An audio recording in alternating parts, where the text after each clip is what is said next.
Good morning students, welcome back to my channel. हम एक और पेपर करने वाले हैं जिसका नाम है BEGG 171 मीडिया और कम्युनिकेशन स्किल। ये रिक्वेस्टेड वीडियो है।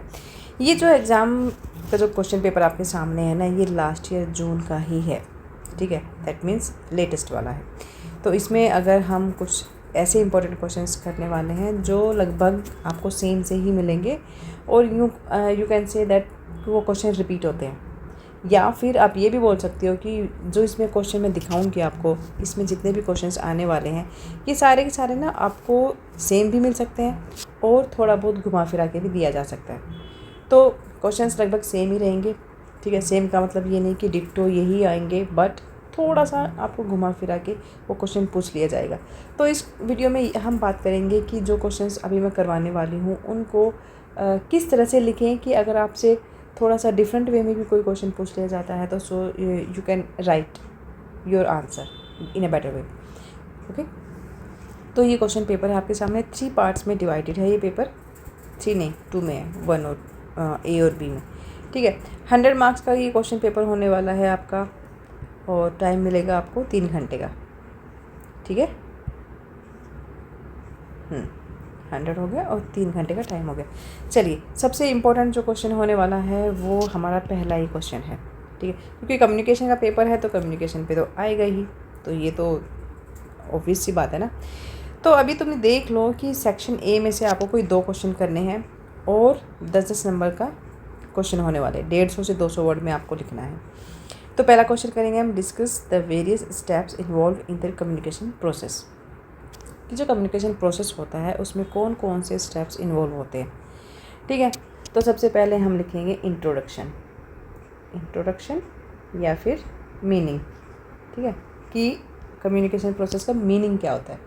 तो देखो, इंट्रोडक्शन में तो हम आपको सीधा सीधा यही लिखना है कि communication is an essential aspect, ठीक है, of human interaction. Human interaction का ही तो एक आस्पेक्ट है ना,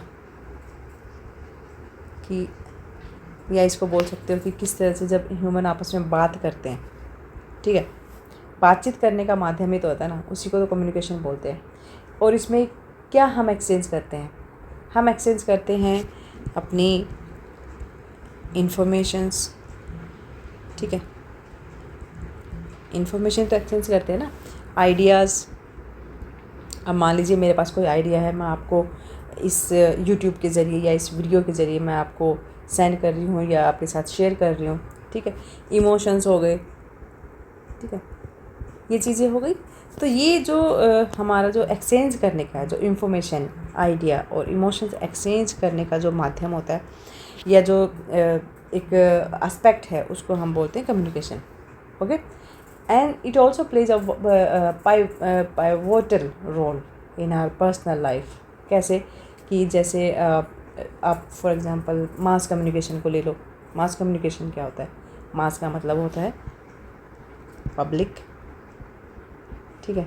कम्युनिकेशन तो आपको पता ही है, एक्सचेंज ऑफ इंफॉर्मेशन, ठीक है।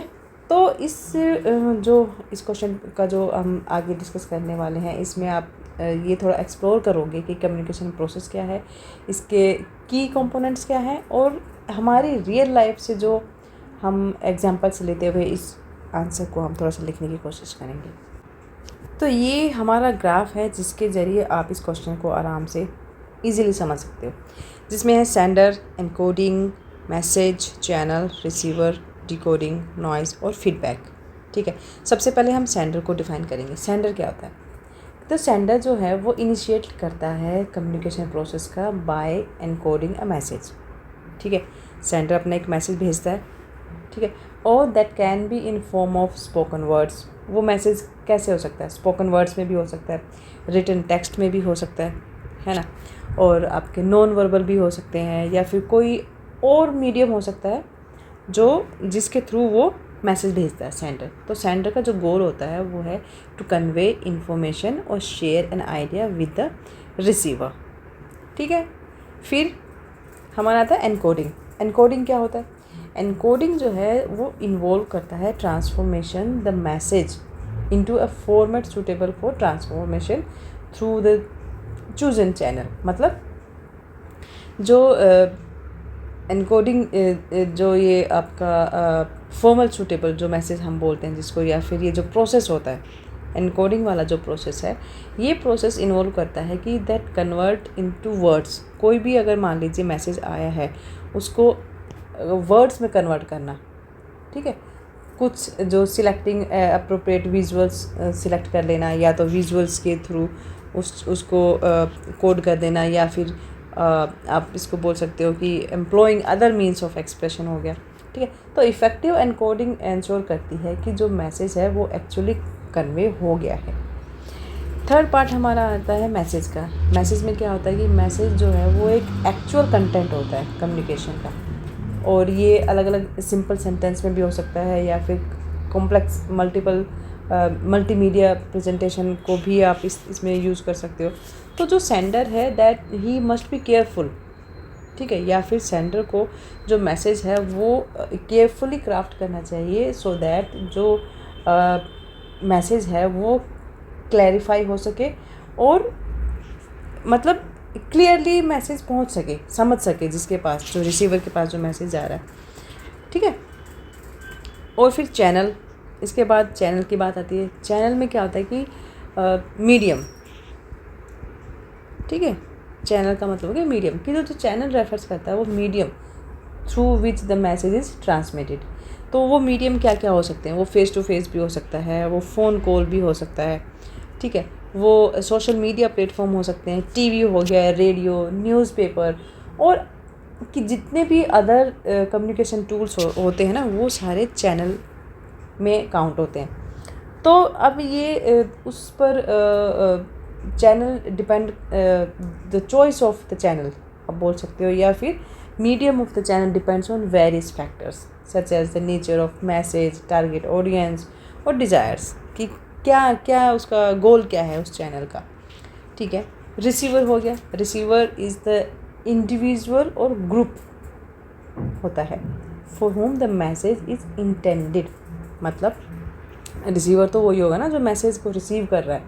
तो ये सबसे एक क्रूशियल रोल भी प्ले करता है कम्युनिकेशन प्रोसेस में, as they interpret the respond to the message, क्योंकि जो रिसीवर है वो मैसेज को रिसीव कर रहा है और उसके बाद उसको रिस्पॉन्ड भी करना है। तो ये एक इम्पोर्टेंट पार्ट हो जाता है इस पूरे प्रोसेस का, क्योंकि द रिसीवर्स कॉम्प्रीहेंशन और response that can provide valuable feedback ही तो देगा ना receiver to the sender.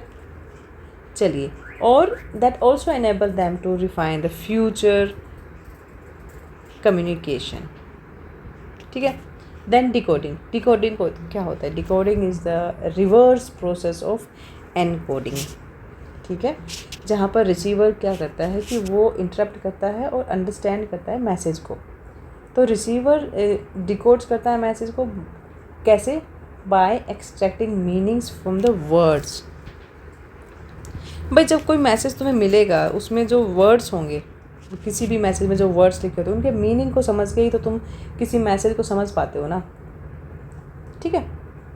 Images हो गया, नॉन वर्बल क्यूज़ हो गए यूज्ड बाय द सेंडर। मान लो सेंडर ने कुछ क्लू भेजे हैं, कुछ पिक्स भेजी हैं, या फिर कुछ ऐसे वर्ड्स भेजे हैं, वर्बल वर्ड्स, तो वो रिसीवर क्या करता है, डिकोड करता है उन चीज़ों को समझने के लिए कि मैसेज क्या है। और जब सक्सेसफुली डिकोड हो जाती है सारी चीज़ें, शेयर्ड लैंग्वेज हो गया, कल्चरल कंटेक्स्ट हो गया, और जो रिसीवर की जो एबिलिटी होती है क्या करने में, मैसेज को डिकोड करने में, तो वो सारी चीज़ें यहाँ पर क्लियर हो जाती हैं। इसके बाद फीडबैक आता है। फीडबैक मतलब फीडबैक आप लोग समझ सकते हो, जैसे मान लीजिए आप कुछ ऑर्डर करते हो ऑनलाइन तो आपसे फीडबैक लिया जाता है ना, तो वही होती है ये चीज़। तो फीडबैक होता है, ये एक रिस्पॉन्स और रिएक्शन होता है रिसीव्ड फ्रॉम द रिसीवर, और ये हेल्प करता है whether the receiver understood the message. मतलब कि अगर मान लीजिए रिसीवर ने जो मैसेज रिसीव किया या जो पार्सल रिसीव किया फॉर एग्जांपल, उसके बाद जो फीडबैक आ रहा है, तो वो फीडबैक डिसाइड करता है कि रिसीवर को वो चीज़ समझ में आ गई है, या वो जो पार्सल है, जो भी आप ऑनलाइन मंगाते हो वो आपको समझ में आ गया। आपको जैसा भी आपको समझ में आया वो आप फिर उसके बारे में फीडबैक देते हो, उसको बोलते हैं क्लियर कम्युनिकेशन। ओके, सो अब इसमें आप जो हाँ फीडबैक तक आ गए हम। तो ये कुछ क्लूज होते हैं 1 2 3 4 5 6 7, ये 7 स्टेप्स होते हैं जो आपको अपने एग्ज़ाम में बताने हैं। 7 स्टेप काफ़ी होते हैं, इनको आप इतना अगर हर एक की अगर 2-2 लाइन भी लिख दोगे ना आप किस सब के बारे में, तो भी आपका जो एक अच्छा खासा लेंदी आंसर बन जाएगा। इसके बाद आप अपना कंक्लूज़न, ठीक है, ये लिख देना और आपका क्वेश्चन एंड हो जाएगा। नेक्स्ट देख लेते हैं। चलिए सेकंड क्वेश्चन देख लेते हैं। हमारा इंपॉर्टेंट जो होने वाला है वो हमारा सेकंड ही है। Discuss the impact and dangers of mass media. Mass media के हमारे समाज पर क्या प्रभाव हो सकते हैं, ठीक है, वो प्रभाव पॉजिटिव और नेगेटिव दोनों बताने हैं। उसके साथ साथ क्या खतरे हो सकते हैं, डेंजर्स, ये भी हमें बताना है। तो इसके बारे में हम सबसे पहले तो ये देख लेते हैं कि मास मीडिया जो है वो एक सिग्निफिकेंट इम्पैक्ट प्ले करता है या फिर एक उसके साथ साथ एक पोटेंशियल डेंजर भी एक साबित हुआ है ऑन इंडिविजुअल और सोसाइटी, किसी भी इंसान पर या फिर एक सोसाइटी पर, ठीक है। इसका एक पॉजिटिव और नेगेटिव दोनों प्रभाव पड़े हैं। जो पॉजिटिव इम्पैक्ट्स होते हैं उसमें क्या क्या शामिल होते हैं, that increases access of information, मतलब इंफॉर्मेशन को पहुंचाना, एंटरटेनमेंट हो गया, और हमारा सोशल इंटरेक्शन, मतलब सामाजिक वार्तालाप या एक दूसरे से सामाजिक वार्तालाप तो बोलेंगे, एक इंटरेक्शन करना, मतलब एक दूसरे से इंटरेक्शन करना, तो इन चीज़ों को बढ़ावा देता है। इसके साथ साथ जो नेगेटिव इम्पैक्ट में क्या चीज़ें शामिल होती हैं, मिस इन्फॉर्मेशन, आजकल बहुत चल रहा है ना ये मिस इन्फॉर्मेशन लोग फैला देते हैं, और वायलेंस हो गया, ठीक है, वायलेंस को कर देंगे। एंड इसके साथ साथ जो हार्मफुल जितने भी कंटेंट होते हैं, हार्मफुल कंटेंट क्या होते हैं, जैसे किसी को उकसा देना, कुछ हेट स्पीचेस दे देना, इस तरह का। और जो नेगेटिव इफ़ेक्ट के साथ साथ ये जो नेगेटिव इफ़ेक्ट तो होते हैं, इसके साथ साथ जो हम लोगों की या ह्यूमन की जो मेंटल हेल्थ होती है, सबसे इम्पोर्टेंट हम ये पॉइंट होगा हमारा, मेंटल हेल्थ जो है वो इफ़ेक्ट होती है, और वेलबींग, ठीक है। तो इन्हीं को हम लोग डिस्कस करेंगे, थोड़ा डिटेल में बात करेंगे इसके बारे में। तो सबसे पहले जो पॉइंट ले लेते हैं उसके बारे में हम बात करने वाले हैं, इंफॉर्मेशन और एजुकेशन। इंफॉर्मेशन और एजुकेशन, पहला पॉइंट हमारा ये बन जाएगा। इसको डिस्क्राइब कर लेते हैं कि जो मास मीडिया है वो प्रोवाइड करवाता है एक वाइड रेंज ऑफ इंफॉर्मेशन, ठीक बात है ना। अब इसमें आपके सामने देखो, अब तुम लोग पढ़ रहे हो, यूट्यूब के ज़रिए पढ़ रहे हो ना, तो ये भी तो एक इन्फॉर्मेशन ही मिल रही है आपको, किसके ज़रिए, ये भी तो मास मीडिया का ही पार्ट है ना। इलेक्ट्रॉनिक मीडिया जिस पे हम काम कर रहे हैं, आप लोग मुझे देख रहे हो, सुन रहे हो, और मैं यहाँ पे आपको समझा भी रही हूँ, आप पढ़ रहे हो, तो ये हो गया एक। तो इसमें चलिए हम इंफॉर्मेशन प्रोवाइड करवाई जाती है, दैट इसमें क्या क्या चीज़ें इंक्लूड होती हैं, न्यूज़ हो गया, ये इन्फॉर्मेशंस हो गई ना, और जो करंट इवेंट्स हो गए, कुछ भी हो सकता है वो, एजुकेशनल कंटेंट हो जाता है, ठीक है, जैसे आप लोग पढ़ रहे हो अभी, मैं जो अभी जो स्क्रीन पे आप लोग देख रहे हो, ये एजुकेशनल कंटेंट ही आ गया। फिर कुछ जो फोस्टरिंग नॉलेज हो गया, या फिर आप इसको बोल सकते हो अवेयरनेस के लिए, है ना, इन चीज़ों को ही तो बढ़ावा देता है ना। तो मास मीडिया प्रोवाइड करवाता है एक्सेस रेंज या access to a wide range of information, ये सब इंफॉर्मेशन ही हैं। सेकेंड पॉइंट होगा एंटरटेनमेंट और सोशल इंटरेक्शन।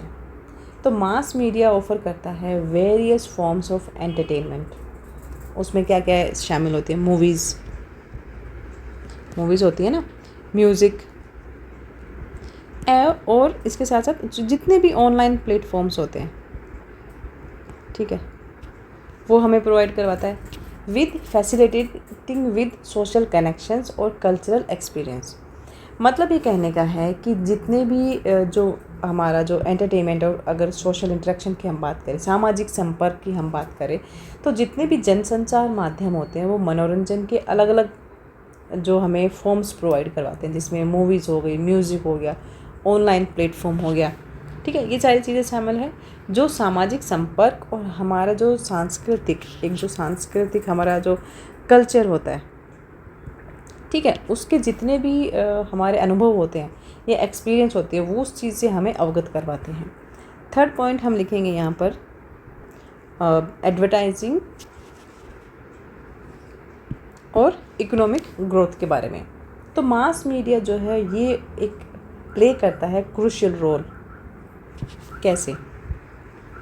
इन एडवर्टाइजिंग, ठीक है, प्रमोट करना जिसको बोलते हैं ना, जैसे जो मूवीज़ प्रमोट करते हैं लोग, और कुछ सर्विसेज के बारे में बात कर लेते हैं हम, ठीक है, सर्विसेज हो जाएंगी, और कंट्रीब्यूटिंग टू इकोनॉमिक ग्रोथ।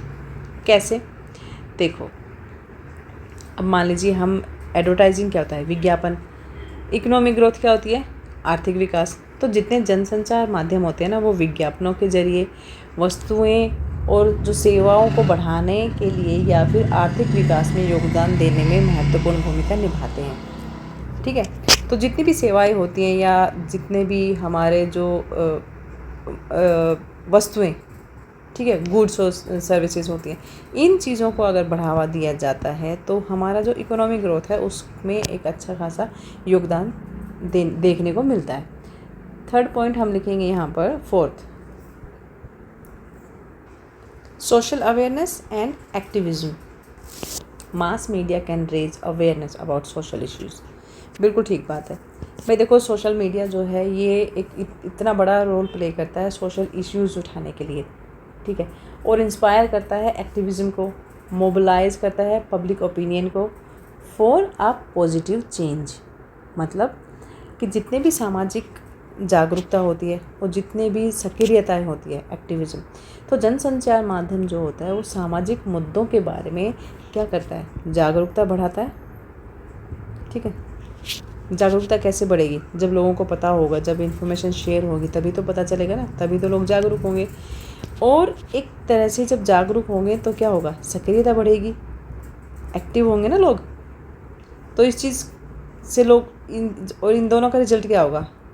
प्रेरित करेंगे वो एक दूसरे को, और सकारात्मक परिवर्तन के लिए एक पूरा जनमत जो है वो तैयार हो जाता है। Got it? अब हम देख लेते हैं इसके पॉजिटिव इफेक्ट या फिर डेंजर्स के बारे में। तो नेगेटिव इफेक्ट का तो सबसे पहला देखो पॉइंट तुम लोगों को ऑलरेडी पता होगा, जो गलत सूचनाएं होती हैं, ठीक है, या फॉल्स इन्फॉर्मेशन या मिस इन्फॉर्म करना। ठीक है, तो जनसंचार के माध्यम से गलत सूचना का प्रसार में क्या होता है? लोगों की धारणा चेंज हो जाती है ना। जब गलत सूचनाएं पहुंचाई जाएंगी लोगों तक तो वो गलत सूचनाएं ही उनके लिए सही मतलब मान लेते हैं उस चीज़ को, और जो जितने भी संस्थाएं होती हैं ना, जो रियल चीज़ होती है उसमें उनका विश्वास ख़त्म हो जाता है। व्यक्तियों और समाज पर इसका सबसे ज़्यादा नेगेटिव या फिर नकारात्मक प्रभाव पड़ता है। सेकेंड पॉइंट लिखेंगे हम, हिंसा या फिर वायलेंस। ठीक है, वायलेंस के बारे में क्या लिखेंगे कि हिंसा होना या फिर हानिकारक जितनी भी सामग्रियां होती हैं जिसकी वजह से वायलेंस समाज में उसकी संभावना होती है, जैसे, तो इसके संपर्क में आने से होता क्या है कि खासकर जो बच्चे होते हैं, ठीक है, क्योंकि जो ये सोशल मीडिया है इसका जो सबसे ज़्यादा इफ़ेक्ट होता है ना वो बच्चों पर होता है, क्योंकि बच्चे उन चीज़ों को, उन इन्फॉर्मेशंस को ना क्रिटिकली एग्जामिन नहीं कर पाते। उनके सामने जैसे भी जो भी प्लेटफॉर्म वो यूज़ कर रहे, चाहे इंस्टा है, फेसबुक है या फिर व्हाट्सएप है, कुछ भी है, वहाँ पर जो भी इन्फॉर्मेशन आती है ना उनको लगता है कि वही सही है। तो इसीलिए यहाँ पर ये बताया गया है कि जो एक्सपोजर होता है टू वायलेंट और हार्मफुल कंटेंट के लिए, वो कहीं ना कहीं पर्टिकुलरली जो चिल्ड्रंस होते हैं उनको एक जो नेगेटिव बिहेवियर की तरफ लीड करता है। ठीक है, थर्ड पॉइंट लिखेंगे, mental health. Mental health concerns क्या होते हैं कि जितना भी एक्सेसिव मीडिया कंजप्शन होता है ना, that contribute to mental health issues. जितनी भी हम चीज़ें, जितना ज़्यादा हम ये जो इम्पैक्ट होते हैं मास मीडिया के, इनके संपर्क में हम जितना रहेंगे ना उतना ही हमारी मेंटल हेल्थ प्रभावित होगी। कैसे होगी कि अच्छा, उसके जो इश्यूज़ क्या होंगे, जैसे एंजाइटी हो गया, डिप्रेशन हो गया, लो सेल्फ एस्टीम हो गया, और स्पेशली जो यंग बच्चे हैं ना उनमें ये सारी चीज़ें देखने को मिलती हैं। कैसे? जैसे कि मान लो आप किसी भी टेंशन में हो, या जैसे लोगों में सेल्फ एस्टीम या फिर आत्मसम्मान की कमी हो जाना, वो कैसे होता है? हम जब रील देखते हैं ना, जब यंग बच्चे रील बना रहे होते हैं, ठीक है, तो वहाँ पर वो क्या दिखाने की कोशिश करते हैं कि वो कितने खुश हैं, कितने रिच हैं, कितने ब्रांडेड चीज़ें पहन रहे हैं। तो जो दूसरे बच्चे होते हैं ना, जो जिनके पास उन चीज़ों को बेयर करने का कोई सोर्स नहीं होती है, उतने पैसे नहीं होते, तो कहीं ना वो अपने आप को ना इन्फीरियर समझने लगते हैं, ठीक है, कि यार ये तो हमारे पास तो ये सब है नहीं, अब लोग इतने अमीर हैं, इनके पास तो सब कुछ है, जो बच्चे रील बना रहे हैं। क्योंकि यंग जो है वो यंग को देख के तो इंस्पायर होता है ना। तो जब इन्फीरियरिटी होगी तो उसका रिजल्ट क्या होगा? आत्मसम्मान में कमी, अपने आप को ना उस लेवल में या उस लाइन में नहीं रखने की सोचते वो लोग। तो जो एक सेल्फ कॉन्फिडेंस होता है ना, वो कम होने लगता है, ठीक है। इसके बाद जो 4th पॉइंट आप लिखेंगे, इसमें आप लिख सकते हैं कि जो साइबर क्राइम्स होते हैं, ठीक है, साइबर क्राइम के बारे में क्या लिखेंगे आप कि जितने भी ऑनलाइन प्लेटफॉर्म्स होते हैं ना, उनमें साइबर क्राइम्स जो बढ़ते हैं, और जो एक या फिर ये बोल सकते हो कि हाँ, साइबर क्राइम को तो बढ़ावा दे सकते हैं, जिससे होता क्या है कि जो पीड़ित होते हैं, जो लोग इन चीज़ों से पीड़ित होते हैं, उनको काफ़ी नुकसान होता है, ठीक है। सुरक्षा, सिक्योरिटी, हम लिखते हैं 5th पॉइंट सिक्योरिटी, या फिर इसमें आप इसको लिख सकते हो कंसर्न, सिक्योरिटी कंसर्न्स, कि जितना भी सिक्योरिटी कंसर्न्स में क्या आएगा? डेटा कलेक्शन करते हैं ना लोग, डेटा कलेक्शन करते हैं, मिसयूज़ करते हैं उसका। कौन करते हैं? मीडिया कंपनीज, ठीक है। और उसकी वजह से होता क्या है कि they raise concerns about privacy and the potential for manipulation. क्यों चाहिए उनको डेटा? ताकि वो मैनिपुलेट कर सकें, ठीक है। इसके बाद जो 6th पॉइंट आता है वो लिखेंगे आप नेगेटिव इम्पैक्ट और चिल्ड्रन। बच्चों पर क्या इसका नेगेटिव इफेक्ट हो रहा है? जितने भी ज़्यादा बच्चे जो हैं, जितना ज़्यादा वो मीडिया का यूज़ करेंगे, ओके, उसमें क्या, तो उतना ही वो बच्चे जो है इफ़ेक्ट होंगे। उसमें क्या क्या चीज़ें इंक्लूड होती हैं? उनका कोग्निटिव स्किल क्या होती है? दिमागी विकास या दिमाग की क्षमता। लैंग्वेज डेवलपमेंट को हम यहाँ पर क्यों लिख रहे हैं? देखो, आजकल जो सोशल मीडिया पर जो लैंग्वेज बोल रहे हैं ना बच्चे, वो इतनी सभ्य तो है नहीं, एज यू ऑल नो। तो जब छोटे बच्चे उन चीज़ों को देखेंगे तो वो भी वही सीखेंगे और वही बोलेंगे। तो इससे उनकी जो लैंग्वेज डेवलपमेंट जो होनी थी ना, जिस तरह से होनी चाहिए थी, वो हो नहीं पाती है। और दूसरी बात, जब कॉग्निटिव स्किल्स इफ़ेक्ट होती है ना, कॉग्निटिव मतलब दिमागी विकास, जब दिमाग का पूरा विकास नहीं होगा तो जितनी भी बाकी चीज़ें जो शरीर के हिस्से होते हैं ना, अदर्स, जिनका डेवलपमेंट उतना होना चाहिए, वो उतना नहीं हो पाता है। इसके साथ साथ फिज़िकल एक्टिविटी भी बिल्कुल कम हो जाती है, क्योंकि तुम अपने घरों में भी तुम लोग देख रहे होगे कि बच्चे फ़ोन लेके सिर्फ बैठे रहते हैं, तो वो फिज़िकल एक्टिविटी कुछ है ही नहीं। जब फ़ोन नहीं हुआ करते थे, बच्चे बाहर खेलते थे, फिज़िकल उनकी एक्टिविटीज़ होती थी, बट यहाँ पर अब ऐसा कुछ नहीं हो रहा, ठीक है। ये हमारा हो गया। इसके बाद हम अपना निष्कर्ष लिख देंगे, कंक्लूजन लिख देना। कंक्लूजन में लिखोगे कि मास मीडिया ऑफर करता है सिग्निफिकेंट अपॉर्चुनिटीज़ और पोटेंशियल डेंजर्स, ठीक है। और ये इसके साथ साथ आप इसमें मतलब ये भी बता सकते हो कि जहाँ तक ये पॉजिटिव इफ़ेक्ट होता है, उसके साथ साथ इसके नेगेटिव खतरे भी या संभावित खतरे दोनों ही होते हैं। और इन प्रभावों के बारे में जितनी भी जागरूकता होनी चाहिए या मीडिया की जो जिम्मेदारी होनी चाहिए, वो उसको शायद कहीं ना कहीं उस चीज़ को नहीं यूज़ कर पाते हैं। तो मीडिया की जो साक्षरता होती है, और जितनी जिम्मेदार सामग्री निर्माण को बढ़ाना या बढ़ावा देना इम्पोर्टेंट होता है, वो सारी चीज़ें ज़रूरी हैं। बट उसके साथ साथ जो डेंजर होने वाले हैं, जो डेंजर हो रहे हैं, या जो खतरे हैं, या जो फिर नकारात्मक प्रभाव हैं, उन चीज़ों को भी ध्यान में रखना चाहिए। यह हमारा क्वेश्चन हो गया कंप्लीट। इसके बाद हम नेक्स्ट क्वेश्चन करने वाले हैं, describe the duties, responsibilities and qualities of a sub editor. Newspaper में आपने एडिटर्स सुने होंगे, एडिटर होते हैं, बट उसके साथ साथ एक सब एडिटर, उसकी क्या ड्यूटीज़ हैं, उसकी क्या जिम्मेदारियां होती हैं, क्या क्वालिटीज़ होनी चाहिए, वो हमें यहाँ पर बताना है। अच्छा, इससे पहले ये 3rd क्वेश्चन देख लो। How would you define broadcast advertisement? देखो एडवर्टाइजिंग पे भी क्वेश्चन आता है, लेकिन चांसेस थोड़े से कम होते हैं, बट इसको भी आप थोड़ा सा पढ़ के जाना। ओके, ब्रॉडकास्ट एडवर्टाइजिंग को थोड़ा सा देख लेना, बट अभी हम ये कर रहे हैं। तो इसमें चलो इसको हम आंसर देख लेते हैं। या देखो, सब एडिटर की जो ड्यूटीज़ होती हैं ना, उसमें क्या क्या शामिल होती हैं। उसमें होती हैं, देखो रिस्पॉन्सिबिलिटीज़ क्या क्या होने वाली, क्योंकि यहाँ पर दोनों पूछी है ना, ड्यूटीज़ और रिस्पॉन्सिबिलिटी। क्वालिटीज़ हम बाद में करेंगे मतलब, बट अभी ये हम ये दो चीज़ें कर रहे हैं। तो पहला पॉइंट आप लिखेंगे एडिटिंग और proof reading. Editing and proof reading, ठीक है।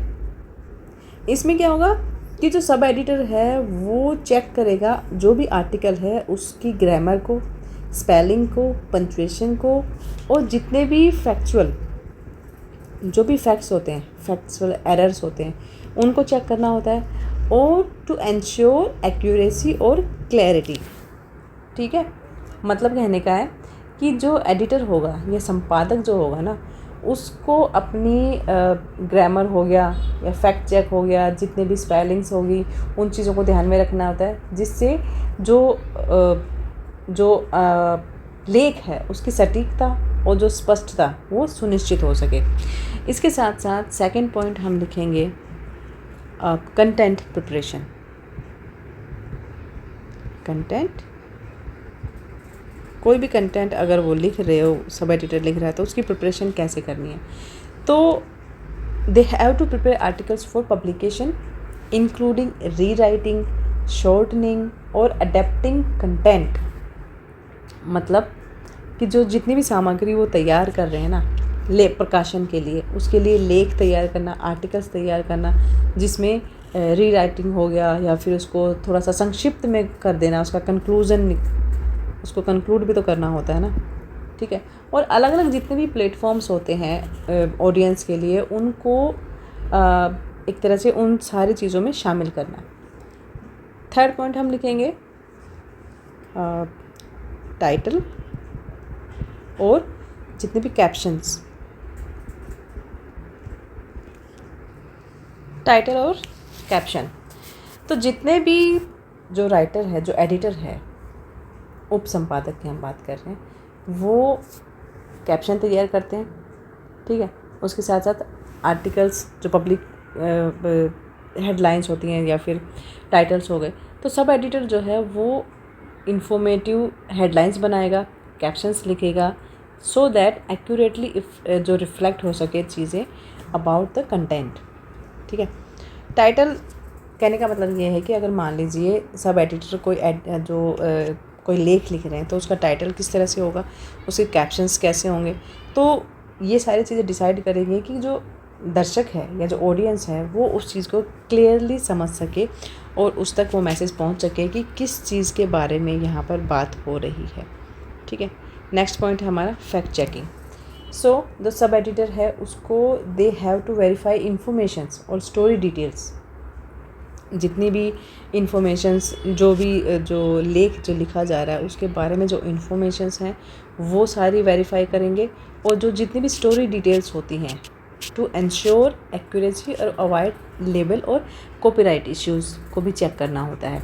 मतलब जितनी भी सटीकता को सुनिश्चित करना, और या मानहानि या फिर कॉपीराइट से रिलेटेड जितने भी मुद्दे होते हैं, उन चीज़ों से बचने के लिए जितनी भी जानकारियाँ होती हैं या कहानी की जो सत्यता को का जो विवरण होता है, उस सारी चीज़ों का इनको ध्यान रखना होता है, ठीक है।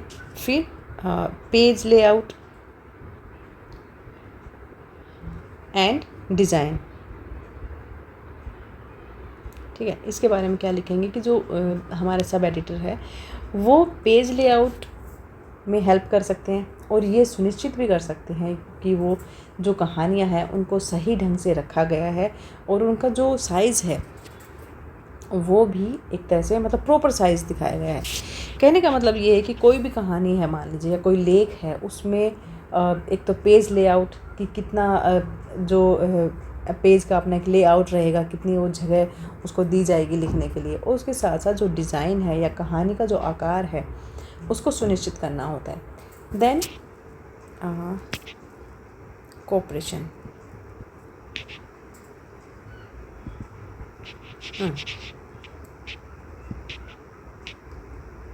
कोऑपरेशन या सहयोग। ठीक है, सहयोग में क्या लिखेंगे कि वो जितने पत्रकार होते हैं ना, चाहे वो रिपोर्टर हों, संपादक हों, और जितने भी अदर स्टाफ है, स्टाफ के जो मेंबर्स हैं उनके साथ मिलकर काम करेंगे, सहयोग के साथ काम करेंगे, ताकि जितना भी काम होता है, ठीक है, वो सुचारू रूप से हो सके। उसके साथ साथ जितने भी जो एक जो ब्रांड होता है ना, किसी भी अखबार का या किसी भी सब एडिटर किसके होते हैं, न्यूज़पेपर्स के होते हैं, जो ब्रांड होता है उसकी सत्यता बनी रहे। ठीक है, इसके बाद हम बात करेंगे इनकी क्वालिटीज़ के बारे में। ठीक है, क्वालिटीज़ के बारे में देखो आप क्या लिखेंगे। एक तो उनकी अपनी लैंग्वेज हो, ठीक है, लैंग्वेज मजबूत होनी चाहिए, प्रभावी होनी चाहिए। अंग्रेज़ी जो इंग्लिश ग्रामर होती है या फिर ट्रांसलेशन होता है, या जितने भी विराम चिन्ह वगैरह होते हैं, जितने भी लैंग्वेज के जो भी कंपोनेंट्स होते हैं, वो सारे उनकी समझ होनी चाहिए उनको। ठीक है, सेकंड पॉइंट आप लिखेंगे कि जो उप संपादक होता है वो अपने काम में सावधानी बरते और उन गलतियों को भी पकड़े जो अदर लोग नहीं पकड़ पाते। तभी तो आप लोग थोड़ा सा अलग हो पाओगे ना, तभी तो सब एडिटर की यही तो क्वालिटीज़ होंगी ना, कि वो औरों से अलग काम करे और सही काम करे। ठीक है, फिर समाचार की सेंस, उन्हें इस बात की अच्छी से समझ होनी चाहिए कि कौन सी बात या किस खबर को समाचार के योग्य या फिर न्यूज़ के लायक समझना है और उसे प्रभावी ढंग से किस तरह से प्रस्तुत करना है। ठीक है, फिर स्पष्टता और संक्षिप्तता, मैं इसको थोड़ा सा लिख देती हूँ।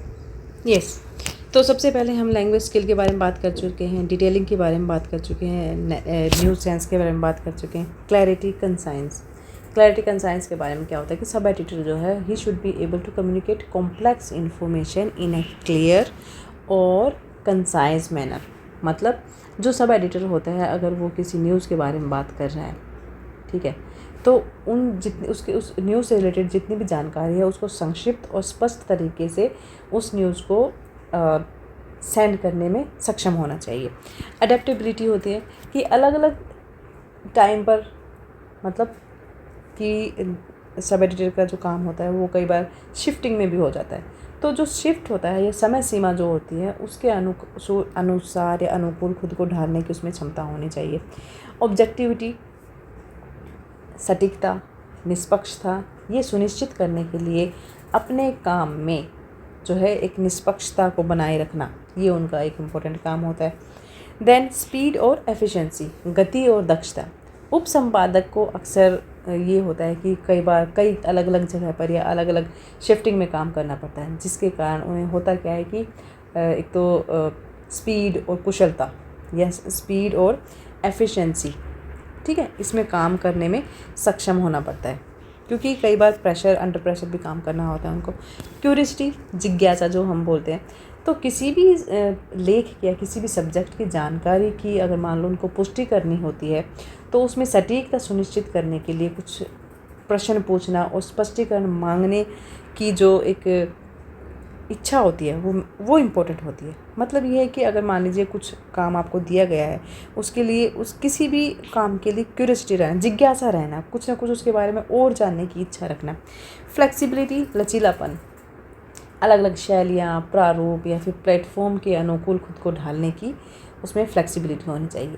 ठीक है, और फिर कोलैबोरेटिव स्पिरिट, सहयोग की भावना। उप संपादक जो होते हैं उनमें एक टीम के हिस्से के रूप में काम करते हैं, इसलिए दूसरों के साथ जो अदर टीम के मेंबर हैं उनके साथ किस तरह से आप प्रभावी ढंग से सहयोग करने की आप में क्षमता होती है, उसके बारे में ये बात की गई है। इसके बाद हम निष्कर्ष लिख देंगे। क्वेश्चन हमारा कंप्लीट। चलिए, हमारा नेक्स्ट क्वेश्चन होता है जो सेक्शन बी से हमारा होने वाला है, वो है हमारा ये वाला। Define cyber media and its characteristics, what preventive measures can one take to keep one safe from cyber crimes. Cyber crime पर या फिर साइबर मीडिया पर हमेशा एक क्वेश्चन आता है, जिस भी यूनिट से ये आया हुआ है वो यूनिट प्लीज़ आप अच्छे से करके जाना। साइबर मीडिया पर हमेशा क्वेश्चन आता है, हमेशा ऑलवेज पूछा जाता है और अच्छा खासा पूछा जाता है। यहाँ पर देख लो, ये 20 नंबर का क्वेश्चन है।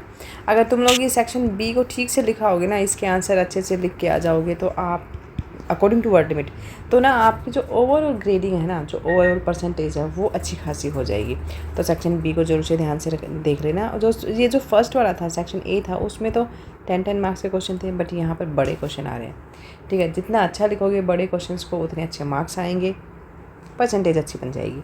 चलिए इसको देख लेते हैं, साइबर मीडिया देख लेते हैं। साइबर मीडिया क्या होता है? साइबर मीडिया, जिसको डिजिटल या फिर सोशल मीडिया के नाम से भी जाना जाता है ना, और जितने भी चैनल होते हैं, जितने भी कम्युनिकेशन के चैनल होते हैं, उनके बारे में ये बात करता है। ठीक है, जो जिसका काम क्या होता है? जिसका काम होता है डेटा और इन्फॉर्मेशन को शेयर करना और उसको इंटरनेट पर उसका यूज़ करना। ये सारी चीज़ें होती हैं साइबर मीडिया की। इसकी मेन जो कैरेक्टरिस्टिक्स अगर हम बात करें, तो इसकी कुछ जो मेन होती हैं उसके बारे में, तो उसके इमीडिएसी हो गया, इंटरएक्टिविटी हो गया, एक्सेसिबिलिटी और जो ग्लोबल रीच। ठीक है, इनके बारे में हम ये 3-4 पॉइंट्स के बारे में बात करने वाले हैं यहाँ पर सबसे पहले। तो जो जितने भी कैरेक्टरिस्टिक्स यहाँ पर बात की जाएंगे ना, they make it to a powerful tool. ठीक है, वो एक पावरफुल टूल की तरह काम करते हैं फॉर कम्युनिकेशन और इंफॉर्मेशन डिसेमिनेशन के लिए। ठीक है, for offering a platform for user generated content और इंस्टेंट फीडबैक। ठीक है, कहने का मतलब ये हुआ कि जितने भी साइबर मीडिया होते हैं या जितने भी सोशल मीडिया के नाम से जाना जाता है, जिनको जितने भी संचार चैनल जिनको बोलते हैं, वो डेटा और इन्फॉर्मेशन साझा करने के लिए किसका यूज़ करते हैं? इंटरनेट का, नेट का यूज़ करते हैं। इसकी जो मेन विशेषताएं होती हैं, उनमें आप तात्कालिक चीज़ों को या फिर एकदम से जो चीज़ों को एकदम से मतलब अकॉर्डिंग टू टाइम, ठीक है, पेश कर देना, फिर उनको सुलभ बनाना और ग्लोबल रीच तक पहुंचाना, ये सारी चीज़ें इसके अंदर आती हैं। तो वो कौन कौन सी चीज़ें हैं जिनको जो साइबर मीडिया के बारे में हम यहाँ पर बात करेंगे। ठीक है, तो 4-5 पॉइंट्स हैं, उनको देख लेते हैं। फर्स्ट पॉइंट हम लिखेंगे इमीडिएसी। ठीक है, तात्कालिकता। इसमें क्या होता है कि साइबर मीडिया जो है वो अलाउ करता है रियल टाइम कम्युनिकेशन को और इंफॉर्मेटिव डिसेमिनेशन को। किस लिए? ताकि जितनी भी ब्रेकिंग न्यूज़ होती हैं, ठीक है, या फिर समसामयिक घटनाओं के लिए इन चीज़ों का एक विशेष रूप से इन चीज़ों का यूज़ होता है। मतलब ये होता है कि इसको मैं हिंदी में लिख देती हूँ, तात्कालिकता। ठीक है, कि साइबर मीडिया जो है वो एक तो रियल टाइम पर जितनी भी कम्युनिकेशन और जो इन्फॉर्मेशन स्प्रेडिंग की एक सुविधा प्रदान तो करता ही है, जिसमें ये ब्रेकिंग न्यूज़ हो गया और जितनी भी समसामयिक घटनाओं के लिए विशेष रूप से ये उपयोगी होती हैं चीज़ें। सेकंड पॉइंट है इंटरएक्टिविटी। ठीक है, इंटरएक्टिविटी।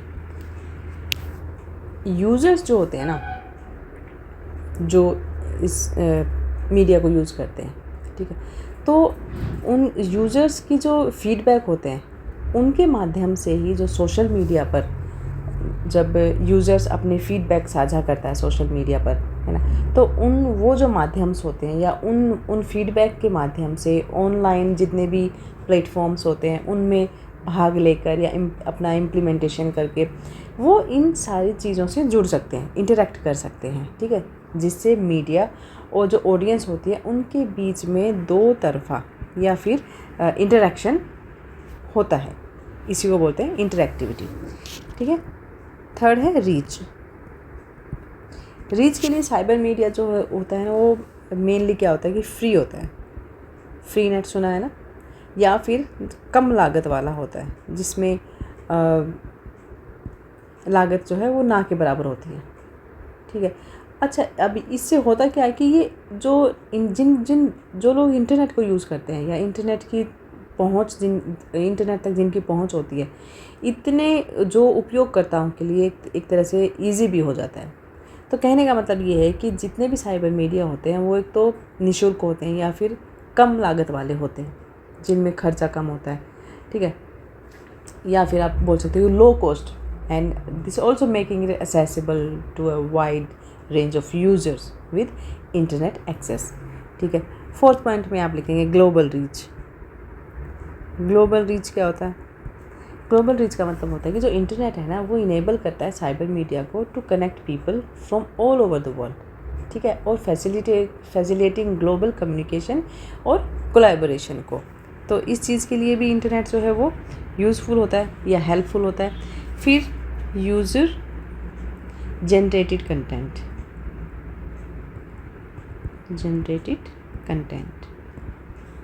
अब इसका क्या मतलब हुआ?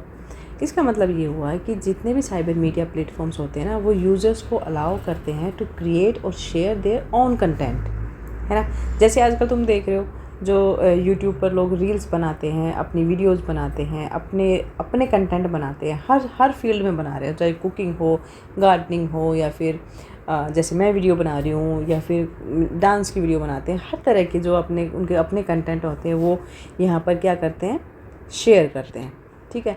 सच है, जैसे आर्टिकल्स हो गए, पिक्चर्स हो गई, वीडियोज़ हो गई, अपने ओपिनियन हो गए, रोस्ट भी करते हैं लोग, रोस्टिंग वीडियोज़ बनाते हैं, ठीक है।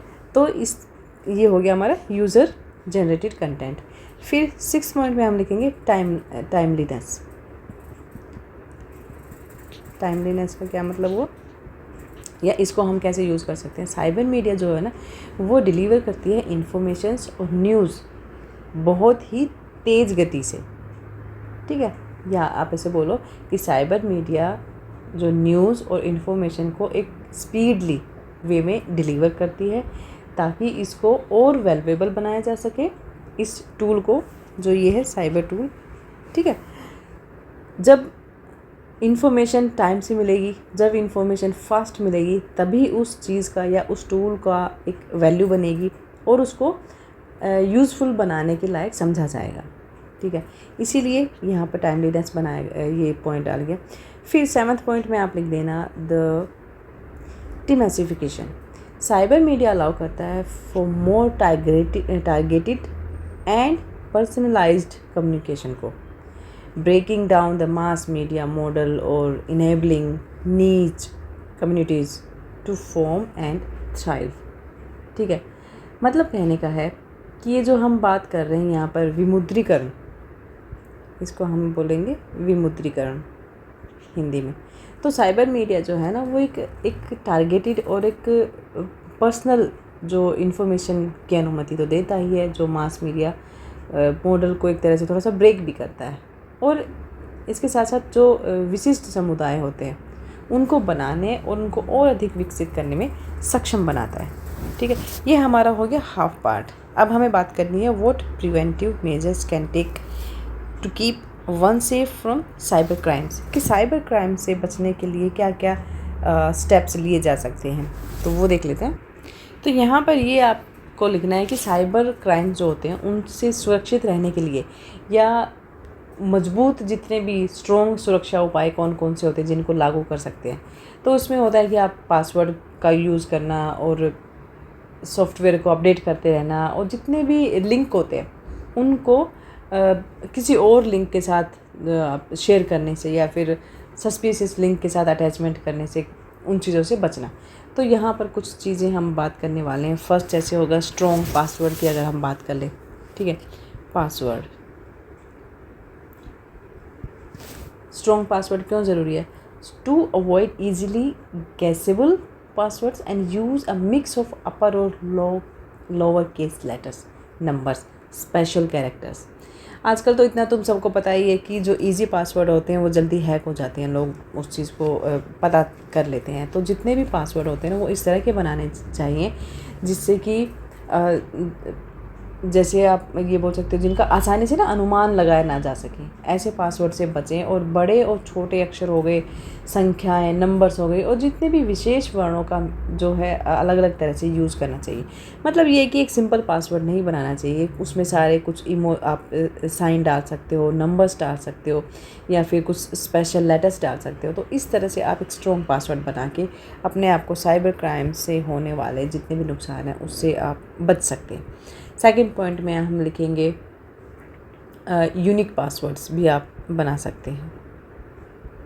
यूनिक पासवर्ड, ठीक है। यूनिक पासवर्ड क्या होता है कि इसमें होता है कि डोंट रीयूज़ योर पासवर्ड्स ना, मतलब जो पासवर्ड आपने पहले कभी बनाया था उसको दोबारा से ये रीयूज़ मत करो। और जितने भी मल्टीपल अकाउंट्स होते हैं आपके सोशल मीडिया पर उन सब के लिए एक ही पासवर्ड बना के मत रखो, सबके लिए अलग अलग बनाओ, ठीक है। जिससे होता क्या है ना कि जो साइबर क्राइम्स होने की संभावना कम हो जाती है। थर्ड पॉइंट हमें लिखेंगे हम पासवर्ड मैनेजर। पासवर्ड मैनेजर क्या होता है कि you should use a password manager to help you create and store strong unique passwords, ठीक है। मतलब क्या हुआ कि जितने भी आपके पास स्ट्रॉन्ग पासवर्ड्स होते हैं ना, या सेकंड पासवर्ड्स जो जितने भी बनाने और जो स्टोर करने के लिए जो हेल्पफुल होता है, उसके लिए पासवर्ड मैनेजर का यूज़ करना चाहिए। फोर्थ पॉइंट होगा हमारा, फिर हमारा आता है सेकंड पॉइंट। ये हमारे फर्स्ट पॉइंट के कुछ पार्ट्स थे, ये हमारा सेकंड पॉइंट है सॉफ्टवेयर अपडेट।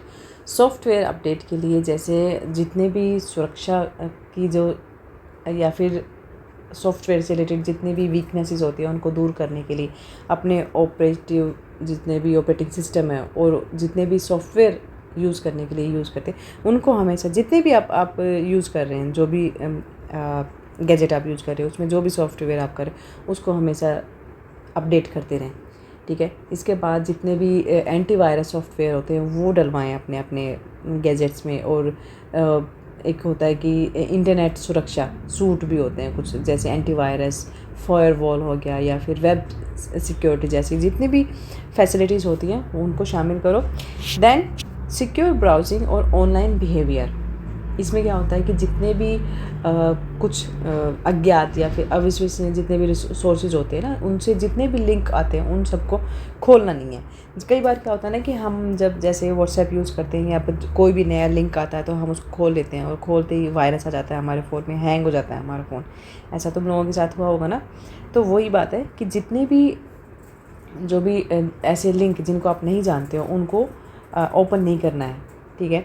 फिर आपके नेटवर्क सिक्योरिटी की बात कर लेते हैं, या फिर पहले हम इसी टॉपिक को कंप्लीट करते हैं। यूआरएल, जितने भी यूआरएल की जांच करनी चाहिए, जितने भी आपकी सुरक्षित सिक्योर कनेक्शंस को जो बताते हैं, तो जो यूआरएल की पुष्टि होती है ना, हमेशा यूआरएल चेक करके ही उस लिंक को यूज़ करें, उस लिंक को ओपन करें।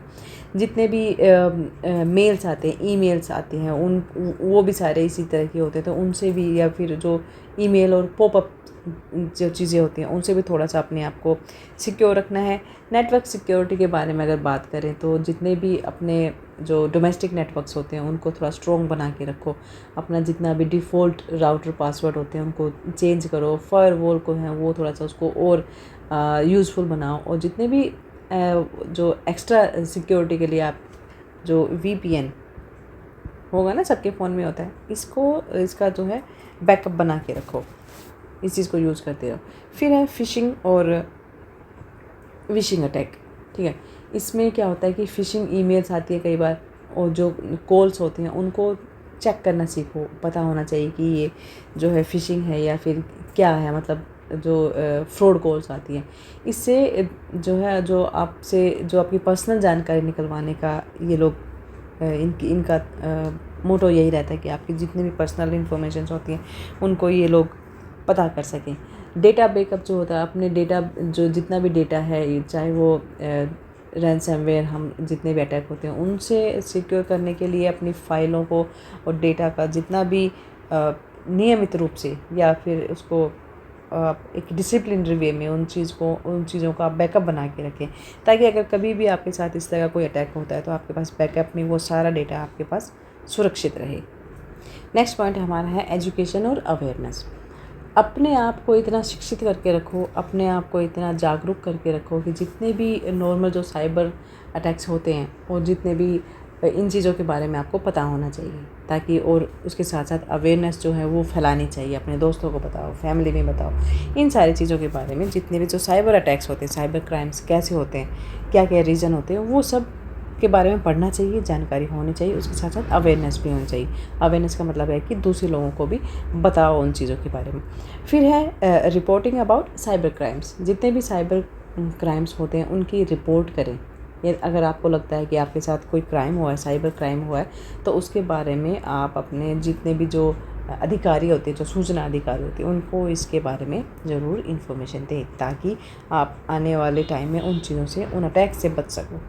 ठीक है, देन कंक्लूज़न, ये हमारा क्वेश्चन यहाँ पर ख़त्म हो जाता है।